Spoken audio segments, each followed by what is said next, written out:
नमस्कार, स्वागत है आपका। एनडीटीवी देख रहे हैं आप। मैं हूं आपके साथ ऋतु सिंह और चलिए बुलेटिन की शुरुआत करेंगे बड़ी खबर के साथ जो भोपाल से है। छात्राओं से दुष्कर्म ब्लैकमेलिंग के मामले में अब नया खुलासा हुआ है। मामले से जुड़े पहले आरोप पत्र में ये नया खुलासा हुआ है। आरोप पत्र में युवतियों को फंसाने का तरीका सामने निकल कर आया। पीड़िता के मुताबिक पिछले 1 साल से आरोपी फरहान परेशान कर रहा था और पीड़िता को ब्लैकमेल करके बार बार मिलने के लिए भी फरहान बुलाता था। तो स्कूल के दोस्तों से बात करने पर ये मारपीट भी करता था और पीड़िता जब इंदौर गई तो आरोपी इंदौर भी पहुंच गया और पुलिस के सामने पीड़िता को परेशान नहीं करने की बात कही। ज्यादा जानकारी लेंगे सहयोगी निहारिका हमारे साथ जुड़ गए, सीधा उनका रुख करेंगे। निहारिका, ये जो आरोप पत्र आया है इसमें क्या कुछ नए खुलासे हुए हैं? बिल्कुल, देखिए जो आरोप पत्र सामने आया है उसमें इस तरह का नया कुछ भी निकल कर नहीं आया, क्योंकि पुलिस इस हर एंगल पर जांच कर चुकी है।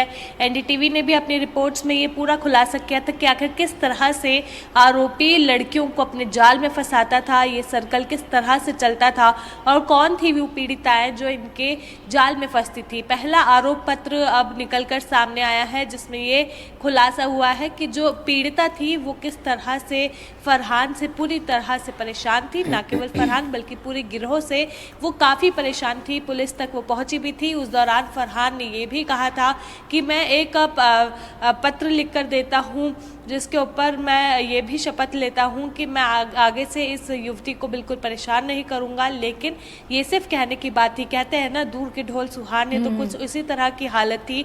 लेकिन जैसे ही वो मामला थोड़ा ठंडा पड़ा उसके बाद फिर फरहान अपने उन्हीं कामों पर उतर आया।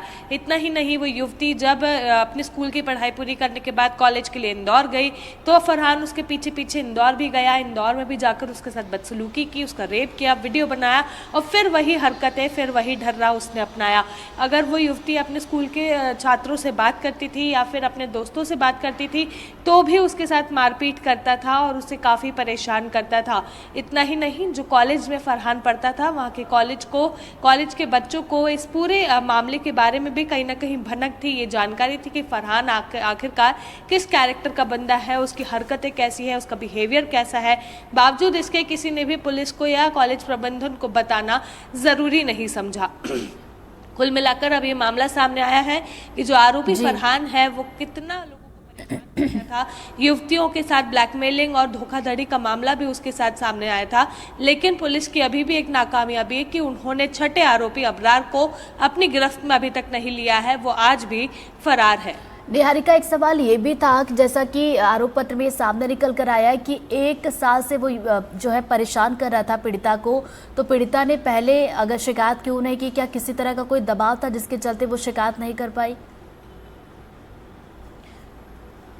नहीं, देखिए बिल्कुल पीड़िता निकल कर आई थी। पीड़िता ने शिकायत भी दर्ज कराई थी। पीड़िता जब इंदौर में पढ़ती थी, इंदौर में भी उसने मामला दर्ज कराया था और मामला दर्ज कराने वो पहुंची थी। लेकिन इंदौर पुलिस ने इस पूरे मामले में ज़्यादा संज्ञान नहीं लिया। उन्होंने आरोपी को बुलाया ज़रूर, लेकिन आरोपी ने ये झूठा दिलासा दिया कि मैं शपथ पत्र पर लिख कर देता हूँ कि मैं आगे से युवती को परेशान नहीं करूँगा, और बस उतना ही कहने पर पुलिस ने उसे छोड़ दिया। इस मामले में आगे कोई कार्रवाई नहीं की, मामले में कोई संज्ञान नहीं लिया, जिसके चलते युवती पीड़ित होती रही। आखिरकार युवती को अपनी पढ़ाई छोड़कर वापस भोपाल लौटना पड़ा क्योंकि आरोपी फरहान उसके पीछे पड़ चुका था।